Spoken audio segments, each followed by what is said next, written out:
Okay. So once the stoke was applied, that 3-inch drip edge goes on underneath that, and then it's. How have these roofs here been leaking as much as Legato? I hear about Legato enough. Yeah, it's like I have like a few clients in there, and they just bitch at me all the time about it. So I don't know what the deal is. What's funny is that on the inspection, we got a new HVAC company. Okay. Long story short, they forgot to penetrate through for the water heater. So I followed that, hey, we have no heat back going through. Okay. And so the inspector didn't realize we have a whole hole right here that we actually need to get a jack from them still. Okay. Get the jack on there, they'll dry it in, and then it's good to go. Okay. But it was just funny because that wasn't called out. But I'm like, yeah, Okay. That's fun. yeah, some of the air barriers he calls out like foaming that, where that big pipe line's going Oh, through. yeah. Which is like the whole attic is open, so I can foam that. It makes zero difference to any air cut. It's just Right, yeah, that's kind of weird. yeah, and stuff like that. When it gets called out, I just kind of laugh at it. But And then, where was the truss issue? So the truss right was. here. This one that's kind of cracking. Oh, gotcha, They call it checking. There's a certain allowance and tolerance for it. Yeah. I don't think that one's within tolerance, if I'm being honest. Because some of the check like that should be acceptable. If it doesn't go through the side. Yeah, I see like that one. Like right that there. one Okay. doesn't go through the side, but this one Okay. does. So I figure we'll probably just get it fixed anyway. Okay. So. Cool. Well, the beams look straight. That's cool. Yeah, they shim everything and Yeah. clean it all, and a lot of nail plates. My electrician gets kind of too crazy with it. So some of the nail plates, like he marks them in black. Oh yeah. The electrician came back the other day and did some of them, and I probably agree with him. He didn't put the ones I think are kind of ridiculous. Like he bored the stud pretty much in the center, so I don't think that. What do these plates do? I don't think I've seen these. They stop. So when they're hanging drywall, if you're hanging Oh anything, yeah, it's from. it stops it from wow. screwing Yeah, into that's it. cool. Yeah. But if you're bored in the middle of the stud, that's fine. But like this one's a little closer to the front of the stud, so we put a nail plate where it's not centered. Gotcha. But with an 1.25" drywall screw and a 1/2" drywall, or this 5/8 actually in here, you're probably using a 1.5" screw. It's not even going to reach it anyway, but it's just a precaution. Yeah, that's cool. Same if they hang something. I'm really picky about putting them where there's going to be cabinets because those cabinet screws are so damn long. Right, that's true. So wherever there's bathrooms, kitchen, you'll see in the kitchen pretty much everything has a nail plate on it just in case. All right. Well, yeah. I guess just they wanted me at the end. I'll check the data ports. They were concerned. They were. Yeah, they've got a lot. I think. I was just checking them too myself because they have like. There's 2 bedrooms with 3 of them. Okay. That bedroom has 3, one in the closet. Yeah, I see right there. And then, yeah, so we can review. Yeah, I'll do that. You don't have to walk me through. I got the plan, so I can. Oh, do you have all this stuff, right? I have that. Good. Yeah. So that's basically what you look at. Okay. But I just checked them. Seems like they're all there for now. Okay. I just kind of skimmed through it just to make sure. Because next door, I just did a pre-drywall with that guy, and he thought it was the wrong location for a 5-foot outlet. I was like, oh, hey, we need to move that right now because this house is insulated. There you go. So. All right. Yeah, I'll kind of run through it. I kind of started the panel. Okay. It's really brief. There's not a whole lot to kind of Okay. go over. But basically, from right here, this is where what we call your home run. So all of the electrical outlets, switches, everything, all the power comes back into here to go into the panel that's outside. Okay. This right here is your UFER. So it's what grounds out the panel. Right. That UFER rod goes about 20 feet into the slab. Okay. So it's grounded out with your gas and the actual panel itself, which is what this clamp is here. So we have this mud ring here, which will just get a blank cover on it. Okay. So the city inspector can check that it's bonded later down when we have drywall and you can't see it. Cool. So that's not a sewer clean out then. That the tub, the round. Sometimes I think in the garage I'm like, oh, it's just, but no, it's not. Yeah. It's not. Okay. Main water is going to come in through here, so it's going to be on the outside. So it's going to start over at the meter box over there. So you can turn off the water through there if you have some sort of leak in the actual landscaping. Right. But the meter's going to be there. It's going to travel up through here. It branches off to the irrigation for the landscaping, and then up and through the home after that. Cool. So, being that it goes through the home afterwards, the irrigation will stay on if you turn off the water for any reason. Like if you leave for an extended period of time, you'd always want to turn off the water to the home so you don't have any spontaneous leaks. But it'll keep that line open for the irrigation so your plants get water. Awesome. Especially after it's going to be important. Right here at Cox Communications will come and they'll send the fiber cable through this orange tube into the low volt panel. They'll do their Cox Quick Connect, so you already have a modem and router installed. And then you have a Cat 6 and then a coax line there too, just in case you don't want to use the fiber, but in all reality, that fiber is going to go a whole lot faster. So Okay. no reason not to.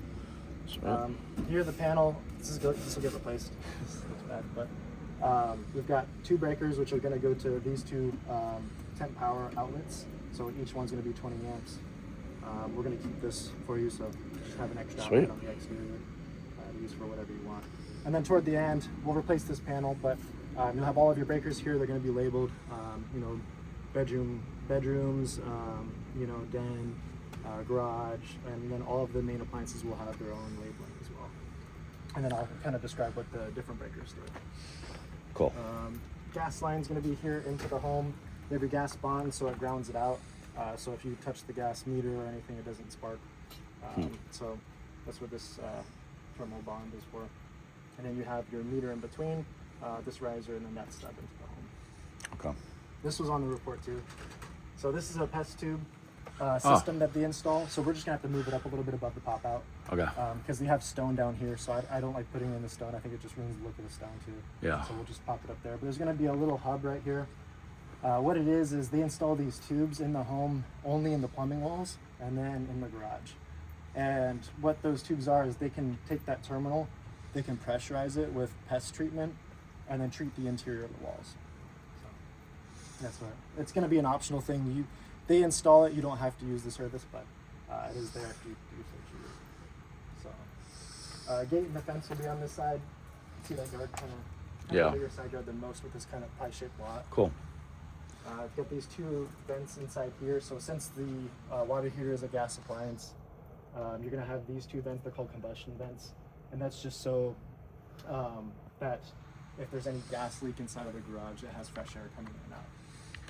And then these 2 pipes coming out are going to be, one's a pressure relief for the water heater. If it overpressurizes, it's going to drain out. And then these water heaters sit in the pan. So if it fails and it leaks into the pan and it's pumped out of the garage instead of leaking into the garage floor. Some of the older homes have that. Yeah. Ruins your drywall too. So. Yeah, that's fun. That's going to be the side. You can see all the pop-out details. All the eaves are going to be stuck within. So a lot of that paper is coming over. Some of it might be a little damaged, but that drip edge being a 3-inch is going to stick inside really far compared to a 2-inch like this. Well, that eve doesn't have it, but the flat parts it does. Okay. It's going to stick in there really far, so you won't have any leaks. Great. All right.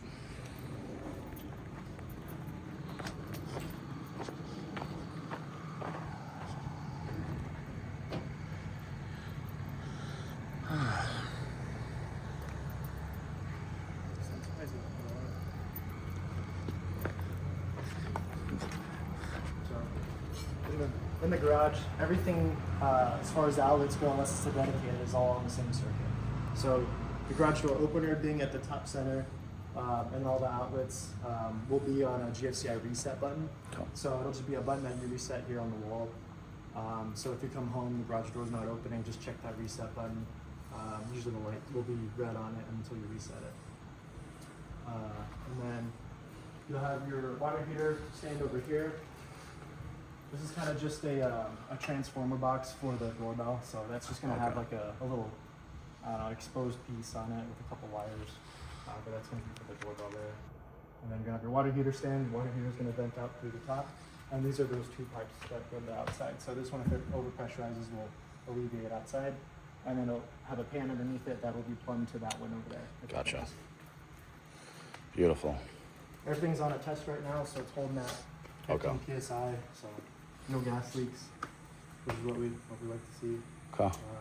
Soft water loops here. So the water's going to go in, get treated, come out. It's going to go to everywhere in the home except for the hose bibs, and then the tap water at the kitchen sink. Okay. That's what you'll want to cook with. Right. So the hot water will still be on the soft water system, so your dishwasher, and then the sink on the hot side will still get that soft water. Okay. And same with the showers. So which one doesn't? You said one does not get the soft water in there? The kitchen cold side. Kitchen cold, okay. Because that's what you'll want to cook with. You don't want to cook with the soft water.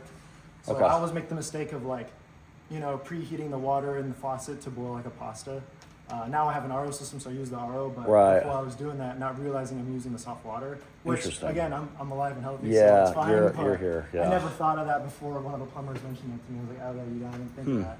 I'm using salt water with my food. So Okay. anyhow, it's just a little tidbit there. But it's gonna be another outlet for that salt water system. Okay. And then inside, this will be laundry room. You'll have a low volt panel. So all of your data ports, quite a few of them. Yeah. They'll be labeled too, and hopefully they label them the best they can. I know you have multiple in rooms, so hopefully Right. they can kind of coordinate, northeast or east or whatever Right.